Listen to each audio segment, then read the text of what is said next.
Hello दोस्तों, स्वागत है आप सबका राजस्थान सीटी के चैनल पर। और अपनी विज्ञान की क्लासें चल रही थी। अभी जो चैप्टर लेने वाला हूं वो है मेडल के नियम। मेडल ने कौन कौन से नियम दिए थे, क्या नियम किसको आधार बनाकर दिए थे। तो अशोक, मुझे ऐसा लगता है तुम्हें मेडल के नियम आते ही होंगे। अरे कोई बात नहीं, मैं तुम्हें अच्छे से समझाता हूं, क्योंकि मेडल के नियम फैक्चुअल बेसिस हैं। अच्छे से समझना। जब मेडल था तो कोई समझ नहीं पाया, और जब नहीं है तो आपको सबको पढ़ना पड़ रहा है। मेडल के नियम बिल्कुल 3 नियम है और बिल्कुल आसान नियम है। चलो शुरू करते हैं। मेडल के नियमों की यदि अपन बात करें तो मेडल कौन था, तो मेडल के बारे में अपन देखें तो मेडल कौन था। मेडल का पूरा नाम था ग्रेगर जोन मेडल। क्या नाम था? ग्रेगर जोन मेडल था। ये एक पादरी था। कहां का था? ऑस्ट्रिया का था। ऑस्ट्रिया का एक पादरी था। पूरा नाम था ग्रेगर जोन मेडल। इसने प्रयोग किए थे उद्यान मटर पर। ध्यान रखना, जो गार्डन में मटर लगते हैं उद्यान मटरों पर प्रयोग किए। मटर का वैज्ञानिक नाम होता है पाइसम सैटाइवम।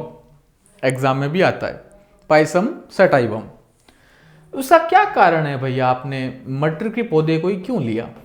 मटर के पौधे को इसलिए लिया क्योंकि मटर का जो पौधा होता है, एक तो कम समय में अधिक किस्म देता है, यानी साल में 2-3 बार मटर के पौधा लगा सकते हो आप। दूसरा, कम जगह चाहिए उसको। तीसरा, इसकी बहुत अधिक किस्में उपलब्ध है आपके सामने। तो किसकी किस्में उपलब्ध है? इसकी ऊंचाई कम होती, जगह कम घेरता, वर्ष में 2 बार तक आप उसकी जो फसल है वो प्राप्त कर सकते हैं। ठीक है। मेडल ने जो मटर का पौधा लिया था उसमें 7 विपर्यासी लक्षण, उसको बेसिक बनाया कि इसको आधार बनाकर नियम निकाले। कैसे नियम निकाले? तो देखो, पहला, यदि आपको देखें मटर का पौधा, ऐसे समझिएगा, ये हो गया तना। दूसरा, फिर लगेगा फूल, फूल से बनेगी फली, और इसके बाद में इस फूल की स्थिति क्या है, फली की स्थिति क्या है, तने की स्थिति क्या है, और फली से निकलेगा क्या? बीज। इन 4 चीजों को इसने आधार बनाया। पहला तना, दूसरा फूल, तीसरा फली और चौथा बीज। ध्यान रखना, आधार कितनों को बनाया? 4 चीजों को। पहला क्या? तना। दूसरा किसको आधार बनाया? तने के बाद जैसे ही आप तना होगा तो उसमें क्या लगेगा? फूल लगेगा। फूल से क्या बनेगा? फली बनेगी। फली से क्या बनेगी? बीज बनेगा। इन 4 चीजों को आधार बनाया। क्या बनाया? पहला, फली का रंग कैसा है, दूसरा फली की आकृति कैसी है। तो फली का रंग और फली की आकृति, यानी फली के 2 चीजें ली। दूसरा लिया बीज का रंग कैसा और बीज की आकृति कैसी है। रंग और आकृति किसकी? फली की और बीज की। अगला लिया फूल का रंग कैसा है, फूल कहां लगा हुआ है, और पादप की लंबाई क्या है, यानी तने की लंबाई क्या है। तो इसके आधार पर 4 मुख्य गुण थे और 4 के आधार पर 7 लक्षणों को लिया। 7 लक्षण देखो। पहले फली, फली का रंग यदि हरा है या पीला है, फली की आकृति फूली हुई है या सिकुड़ी हुई है, बीज का रंग पीला है या हरा है, बीज की आकृति गोल है या झुर्रीदार है, पुष्प का रंग धूसर या बैंगनी है या सफेद है, पुष्प की स्थिति अक्षीय है या अग्रस्त है या कक्षस्थ है, पादप की लंबाई लंबा है या बौना है। इसके आधार पर इसने पूरा का पूरा सिस्टम तैयार किया। देखो, यदि फली का रंग हरा है, वेरी वेरी इंपॉर्टेंट, ध्यान रखना, यदि आपसे पूछ ले कि निम्न में से फली का कौन सा रंग प्रभावी होता है, तो ध्यान रखना, हरा रंग प्रभावी, पीला अप्रभावी। फली की आकृति फूली हुई तो प्रभावी और सिकुड़ी हुई क्या होती है? अप्रभावी। बीज का रंग पीला प्रभावी। यहां थोड़ा सा आप कंफ्यूज होंगे। देखो, फिर से बता रहा हूं, यदि फली का पूछा है तो फली का हरा रंग प्रभावी होता है, और यदि बीज का पूछा है तो उसका पीला रंग क्या होता है? प्रभावी होता है। ठीक है, बीज का तो पीला, फली का हरा। बीज की आकृति गोल है तो प्रभावी है, झुर्रीदार है तो अप्रभावी है। पुष्प का रंग यानी फूल का रंग यदि बैंगनी है तो प्रभावी है, और सफेद है तो अप्रभावी है। बैंगनी या गुलाबी भी हो सकता है। पुष्प की स्थिति अक्षीय है तो प्रभावी है, और कक्षस्थ है तो अप्रभावी है। पादप की लंबाई यदि लंबा है तो प्रभावी है, और जो बौना लक्षण होता है वो कैसा होता है? अप्रभावी लक्षण होता है। तो ये ध्यान रखना, इस समीकरण को 7 विपर्यासी लक्षण लिए थे। 7 में भी यदि फली का रंग हरा है तो प्रभावी, बीज का रंग पीला है तो प्रभावी। ये हरे पीले में कंफ्यूज होता है, वो ध्यान रखना थोड़ा सा, बाकी तो सब कर लोगे। हाँ, एक ये थोड़ा पुष्प जो फूल होता है, यदि बैंगनी है या गुलाबी है तो प्रभावी, और सफेद है तो अप्रभावी। मेंडल ने जो नियम दिए थे, 3 नियम दिए थे, अपने प्रयोग जो भी किए उसके आधार पर 3 नियम दिए। पहला कौन सा दिया था, अब देखो इसको संग समझते हैं। मेंडल ने कितने नियम दिए, 3 नियम दिए। पहला कौन सा नियम दिया, पहला नियम दिया प्रभाविता का नियम, प्रभाविता का नियम। दूसरा इसने नियम दिया पृथक्करण का नियम, पृथक्करण, सेपरेशन रूल या रूल ऑफ सेपरेशन। और तीसरा नियम दिया स्वतंत्र अपव्यूहन का नियम, तुम जी लो अपनी जिंदगी अपने हिसाब से, तो स्वतंत्र अपव्यूहन का नियम।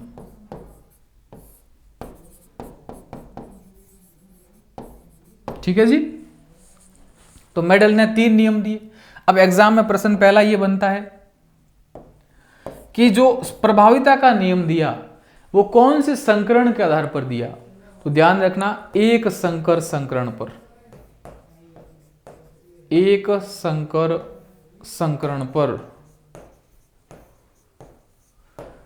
प्रभाविता का नियम दिया, और पृथक्करण का नियम भी एक संकर संकरण पर के आधार पर ही दिया गया। ये दोनों एग्जाम में प्रश्न पूछे हुए हैं कि प्रभाविता और पृथक्करण का नियम किसके आधार पर दिए गए, एक संकर संकरण पर।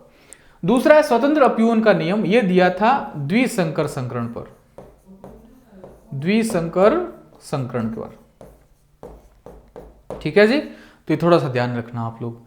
अब देखो मेंडल के जो प्रयोग थे, एक संकर संकरण और दूसरा द्विसंकर संकरण, इनके आधार पर नियम दिए गए, पहला प्रभाविता का, दूसरा पृथक्करण का, और तीसरा स्वतंत्र अपव्यूहन का नियम। ठीक है, स्वतंत्र अपव्यूहन का नियम। Law of indefinite assortment, law of dominance और लॉ ऑफ सेग्रेशन। अब अपन बात करते हैं मेंडल का जो प्रभाविता का नियम था वो क्या चीज था। देखो कुछ ऐसे लक्षण होते हैं जो बहुत अधिक प्रभावी होते हैं और उसके कारण से दूसरे लक्षण है वो दब जाते हैं। माना कि आप देखो कोई 2 बड़े नेता है, किसी मीटिंग में जाते हैं, तो मीटिंग में बड़े नेता के आने के कारण छोटे वाले नेता है वो दब जाते हैं, उनको कोई नहीं पूछता है। वही यहाँ बात होती है कि जिसका ज्यादा प्रभाव वो ज्यादा चमकेगा। तो यहां पर जो लंबाई है, यानी जो लंबापन है, वो लंबापन का जो गुण है वो ज्यादा प्रभावी होता है, इसलिए जो बोनापन है वो दब जाता है। कैसे देखो, माना कि कोई लंबा पौधा है तो टी, उसका जो प्रतीक है टी लेते हैं, और जो शुद्ध बोना पौधा है वो लेते हैं टी और टी। ये कोई माता पिता है, मतलब जनक है। जब इन दोनों का बच्चा पैदा हुआ, संकरण हुआ, तो दोनों से प्राप्त हुआ टी और टी। ये F1 पीढ़ी यानी प्रथम पीढ़ी में अपन को ये प्राप्त हुआ है। तो देखो ये जो टी बड़ा है ये प्रभावी लक्षण है। प्रभावी क्यों है?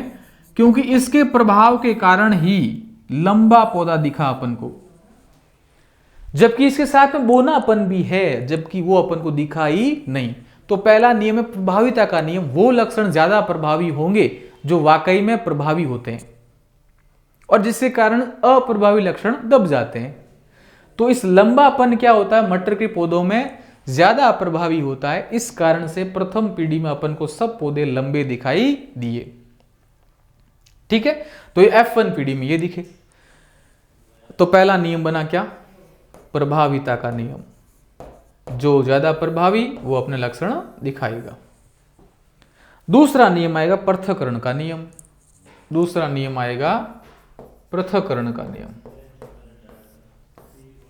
रूल ऑफ सेपरेशन या सेग्रेशन। वो कैसा होता देखो, माना कि लंबे पौधे थे और शुद्ध बोने पौधे थे, पहली पीढ़ी में अपन को प्राप्त हो गए टी और टी। यहां देख लो आप, देखो शुद्ध लंबे पौधे और शुद्ध बोने पौधे, ये तो लंबे हो गए बेटा और ये हो गए बोने। इन दोनों का संकरण हुआ, F1 पीढ़ी प्राप्त हुई, तो अपन को प्राप्त हुए लंबे पौधे। लेकिन ये लंबे पूरे लंबे नहीं है, कैसे हैं, अशुद्ध लंबे पौधे प्राप्त हुए।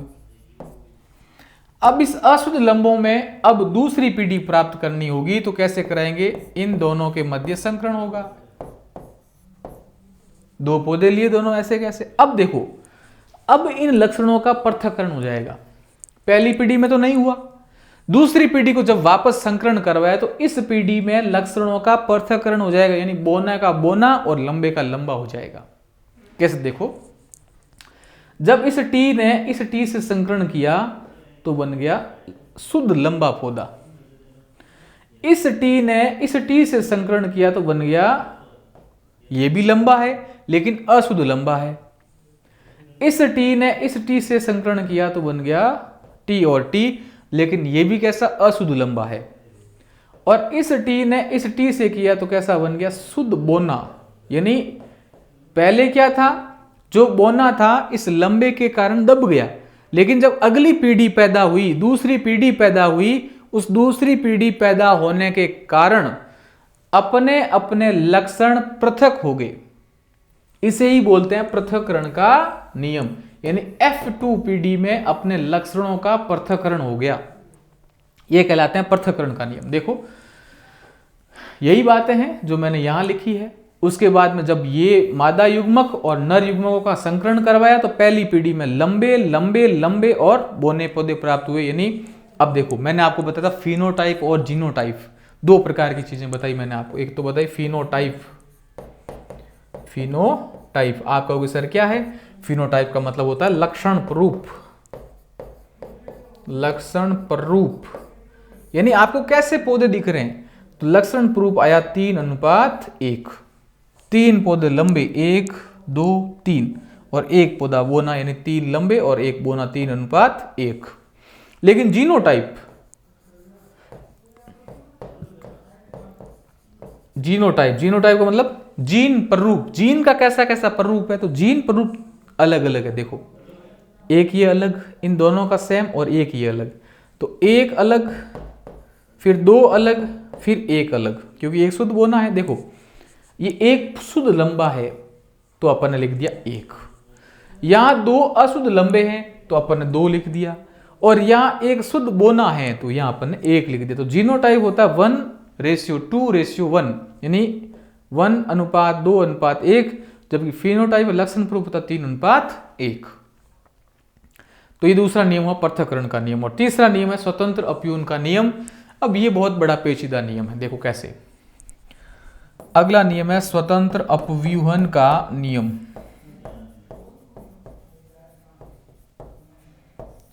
अपव्यूहन का नियम, इस नियम में क्या करवाना पड़ेगा, द्विसंकर संकरण। F2 पीढ़ी थी, ठीक बात है। अब लेकिन यहां 2 लक्षण एक साथ लेने पड़ेंगे। जैसे देखो, गोल है बीज की आकृति और पीले हैं बीज, तो गोल और पीले बीज, और दूसरे बीज अपन ने लिए हैं झुर्रीदार और हरे बीज। यानी लक्षण है लेकिन 2 साथ में है। एक तो ऐसे बीज जो पीले हैं और गोल हैं, और एक ऐसे बीज जो झुर्रीदार है और हरे हैं। जब इनका अपन जीन प्रूफ या जीन आप किस प्रकार से प्रतीक लिखते हैं, तो गोल को प्रभावी होते हैं तो बड़े आर, झुर्रीदार अप्रभावी होते हैं तो छोटे आर, पीले बीज होते हैं प्रभावी तो वाई बड़े वाले, और हरे बीज जो अप्रभावी होते हैं तो छोटे वाले वाई। अब इन दोनों का संकरण से यदि अपन एक एलील प्राप्त करें तो इसका आर ले लिया और इसका वाई ले लिया, तो ये आर वाई, इस छोटे वाले का भी आर ले लिया और इसका वाई ले लिया, तो ये बन गया आर वाई। तो ये आर वाई कैपिटल और ये आर वाई स्मॉल, आर छोटा और वाई भी छोटा। तो अब अपन को एक एलील प्राप्त हो गया, आर आर और बड़ा वाई और छोटा वाई। अब ये F1 पीढ़ी में देखो, ये आर का मतलब गोल, तो गोल प्रभावी है, और वाई का मतलब पीला जो प्रभावी है, जो इन दोनों के लक्षणों को दबा रहा है। अब जब द्विसंकर संकरण करवाते हैं इन्हीं चारों फैक्टर्स को लेकर, तो देखो ये पहले आर वाई, फिर आर वाई, फिर आर वाई और फिर आर वाई, सब कैपिटल है, यानी गोल और पीले, और ये छोटे आर वाई, छोटे आर वाई, छोटे आर वाई और छोटे आर वाई, लेकिन झुर्रीदार और हरे, ये अपन ने लिए लक्षण। यानी कुछ नहीं किया है, जो ये अपन को प्राप्त हुआ है इनको अपन ने अलग अलग ले लिया, एक तरफ तो ये लिख लिया, एक तरफ ये लिख लिया, कुल 16 लक्षण प्राप्त करेंगे। देखो जब आर वाई से करवाते हैं तो बड़ा आर, छोटा आर, बड़ा वाई और छोटा वाई, इस प्रकार से जब अपन करते रहेंगे तो अपन को लास्ट में क्या प्राप्त होगा, देखो वही वापस चीज है। तो F2PD में फिनोटाइप यानी जो भी लक्षण प्रूफ होंगे तो देखो उसमें क्या होगा, गोल एवं पीले का अनुपात क्या होगा, ये अनुपात ध्यान रखना। यदि आपसे पूछ ले स्वतंत्र अपव्यूहन नियम अथवा द्विसंकर संकरण में फिनोटाइप का अनुपात कितना होता है, लक्षण प्रूफ कितना होता है, तो लक्षण प्रूफ का अनुपात होता है 9:3:3:1, 9:3:3:1। और डिटेल में प्रश्न पूछा तो 9 क्या है, गोल और पीले, गोल है, अब यह हो सकता है ये भी हो जाए और ये कैपिटल वाला भी हो जाए, पीले हैं यदि ये भी हो सकता है और बड़ा वाई भी हो सकता है। तो गोल और पीले का अनुपात कितना आया है, 9। आपसे पूछ ले 3 का अनुपात, तो 3 अनुपात गोल एवं हरा भी हो सकता है और झुर्रीदार और पीले भी हो सकते हैं। झुर्रीदार एवं हरे यानी सीधी सी बात है, शुद्ध रूप से जो अप्रभावी लक्षण थे झुर्रीदार और हरा, उनका अनुपात कितना आया है, केवल 1 आया, यानी केवल एक पौधा ही कैसा प्राप्त, एक पौधे में ही जो बीज प्राप्त होंगे वो झुर्रीदार और हरे प्राप्त होंगे। ठीक है, तो 9:3:3:1 क्या है, 3:1 क्या है, इसका फिनोटाइप है, ये लक्षण प्रूफ है। जबकि इसका जीन प्रूफ क्या प्राप्त होगा, देखो जीन प्रूफ बहुत लंबा है, ध्यान रखना, 1:2:2:1:4:1:1:2:1:1:2:1, इतना बड़ा है। देखिए 1:2:2:4:1, पहली चीज 2:1:2:1, 122, 41, 21, 21, ये आपको याद रख लें, ये तो होगा जीन प्रूफ का अनुपात, यानी सब देखो अलग अलग है। इस प्रकार का सेम कोई मिला आपको, ये 1 हो गया, अच्छा ये भी 1 हो गया, तो ये 1 और ये 1, इस प्रकार कितने हैं, छोटे वाई, बड़ा वाई और छोटा वाई दोनों साथ में, बड़ा वाई और छोटा वाई देख लो यहां पर कितना है, ये रहा, लेकिन ये बड़ा आर भी होना चाहिए, तो ये रहा पीला गोलाकार कितना है, 2 है, तो ऐसे पौधे अपन 2 प्राप्त होंगे। ठीक है, तो इस प्रकार से चलना है अपन को। तो ये नियम किसके प्राप्त हो गए अपन को, द्विसंकर संकरण के प्राप्त हो गए। अब कुछ प्रश्न है वो देखो आप, क्या क्या प्रश्न आनुवांशिकता के बन सकते हैं, बड़े ध्यान से समझिएगा। सन 1865 में Proceedings of the Natural History Society of Brünn पत्रिका में किसके परिणाम प्रकाशित हुए, तो ग्रेगर जॉन मेडल ने 1865 में अपने जो भी प्रयोग किए थे उसका प्रकाशित किया, किसमें, एक पत्रिका का नाम था Proceedings of the Natural History Society of Brünn. ध्यान रखना एग्जाम में प्रश्न आया हुआ है कि मेडल के प्रयोग सर्वप्रथम किसमें प्रकाशित हुए थे, तो उस प्रकाशित हुए Proceedings of the Natural History Society of Brünn, उसमें प्रकाशित हुए, लेकिन कोई ध्यान नहीं दिए, ध्यान दिया उसके बाद में उसको सिद्ध किया था। किस नियम के अनुसार संकर विषम युग्मनज में युगल के विपरीत लक्षणों में दोनों कारक होते हैं, पृथक्करण का नियम, यानी जो लक्षण अप्रभावी थे वो भी अब अलग हटकर अपने रूप दिखाने लगे, वो पृथक्करण के नियम में। किस नियम के अनुसार जब 2 जीव या 2 से अधिक लक्षणों में एक दूसरे से भिन्न होते हैं, उनमें से एक लक्षण की वंशागति पर दूसरे लक्षणों की उपस्थिति का कोई प्रभाव नहीं पड़ता, यानी सब अपने अपने लक्षण स्वतंत्र रूप से दिखा सकते हैं, तो वो होता है स्वतंत्र अपव्यूहन के नियम पर। कौन सी आनुवांशिक यूनिट या इकाई क्रोमोसोम के क्रोमोनिका में एक स्थिर एवं रेखिक अनुक्रम में स्थित होती है, क्रोमोसोम का मतलब गुणसूत्र, तो आनुवांशिक इकाई कौन सी गुणसूत्र में उपस्थित होती है, जीन।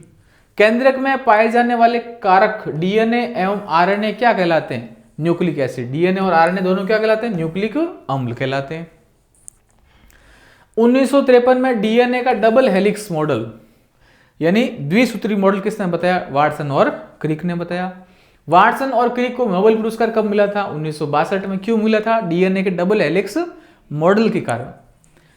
किस नियम के अनुसार जीवों के लक्षणों को विपरीत लक्षणों के युगलों में बांटा जा सकता है? यानी सीधी सी बात है, प्रभाविता का नियम, जो लक्षण प्रभावी होंगे केवल वही दिखेंगे, तो वो प्रभाविता का नियम। जो लक्षण माता पिता से पीढ़ी दर पीढ़ी बच्चों में वंशानुगत होते हैं उन्हें बोलते हैं आनुवांशिक लक्षण। इसमें 22 जोड़े गुणसूत्र क्या कहलाते हैं? लिंग निर्धारण का प्रश्न है ये, तो 22 जोड़े जो ऑटोसोम्स यानी अलिंगी गुणसूत्र कहलाते हैं। मनुष्य में हाथ पैरों में 6 अंगुलियों का होना किसका उदाहरण है? असतत विभिन्नता का उदाहरण है। एक्स गुणसूत्र में उत्पन्न होने वाली उत्परिवर्तन को एक्स या लिंग संलग्न कहलाता है। जैसे अपन ने पढ़े थे ना, क्लाइनफेल्टर और टर्नर सिंड्रोम, वो लिंग संलग्न गुणसूत्री विपतन है। क्रोमोसोम में छोटे छोटे डीएनए के कण क्या कहलाते हैं? जीन कहलाते हैं। सन 1902 में वैज्ञानिक ने लिंग निर्धारण का गुणसूत्र वाई प्रस्तुत किया कि लिंग का निर्धारण वाई के माध्यम से ही होता है। नहीं, लिंग निर्धारण जो परिकल्पना किसने प्रस्तुत की थी? तो मैकलॉन्ग ने की थी। मनुष्य में कायिक कोशिकाओं में कितने जोड़ी गुणसूत्र होते हैं? तो कायिक कोशिका में कितने गुणसूत्र होंगे? 23 जोड़ी। चाहे कोई भी कोशिका लोगे मनुष्य की, उसमें 23 जोड़ी गुणसूत्र होते हैं। ठीक है। कौन से लक्षण आनुवांशिक लक्षणों के जीन ऑटोसोम्स पर आधारित होते हैं? तो लिंग सीमित लक्षण। मनुष्य में कौन सा गुणसूत्र लिंग निर्धारण? वाई गुणसूत्र। वर्णाधानता, रतौंधी, हीमोफीलिया, वेरी वेरी इंपॉर्टेंट बेटा, लिंग संलग्न रोग कहलाते हैं। हीमोफीलिया कह दो,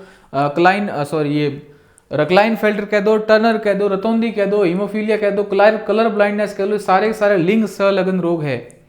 किस वैज्ञानिक के अनुसार संलग्न जीन्स की वह विशेषता है जिसके द्वारा वे संतति में एक साथ वंशानुगत होते हैं? यानी किसी भी लिंग संलग्न रोग होते हैं वो संतति में निरंतर रूप से स्थानांतरित होते हैं, मॉर्गन ने बताया था। मनुष्य के कान पर लंबे बाल उग जाना कान का क्या कहलाता है? मतलब लंबे बाल होते हैं ना कईयों के, तो हाइपरट्राइकोसिस। किस रोगी व्यक्ति को चोट लगने पर रक्त का थक्का नहीं बनता? हीमोफीलिया वालों को। किस नई श्रृंखला में एमिनो अम्ल का अनुक्रम जीन द्वारा निर्धारित होता है? पॉलीपेप्टाइड के माध्यम से। एडेनिन, ग्वानिन, साइटोसिन और थाइमिन डीएनए में होते हैं। ये क्या कहलाते हैं? नाइट्रोजन क्षारक कहलाते हैं। आनुवांशिक गंजापन किस पर निर्भर करता है? ऑटोसोम्स एलील जोड़ी पर। ऑटोसोम्स एलील जोड़ी पर। लिंग निर्धारण में इनका कोई योगदान नहीं होता है। ठीक है, तो ये कुछ छोटे छोटे प्रश्न ऐसे ही मैंने पीछे डाले थे। उम्मीद है आपको समझ में आया होगा मेडल के नियम। मिलते हैं अगले वीडियो में, तब तक ख्याल रखिएगा अपना। Thank you very much. उम्मीद है आपको ये वीडियो पसंद आया होगा। राजस्थान सीईटी के चैनल पर आपको तमाम विषयों के पूरे वीडियोस उपलब्ध हैं, वहां जाके आप जरूर देखिएगा। और इसका अगला वीडियो देखना तो यहां पर आपको जो लिंक दे रखी वहां जरूर क्लिक करके अगला वीडियो देख सकते हैं। साथ में इस चैनल को सब्सक्राइब कीजिएगा और बेल आइकन जरूर दबाइएगा ताकि आपके पास नोटिफिकेशन पहुंच जाए और आप उस वीडियो तक पहुंच सकें। साथ में यदि आप हमसे टेलीग्राम चैनल पर नहीं जुड़े हैं तो टेलीग्राम चैनल की लिंक डिस्क्रिप्शन में दे रखी है, आप वहां जाके टेलीग्राम ज्वाइन कर सकते हैं ताकि आपको तमाम नोट्सों की पीडीएफ पहुंच सके। Thank you very much.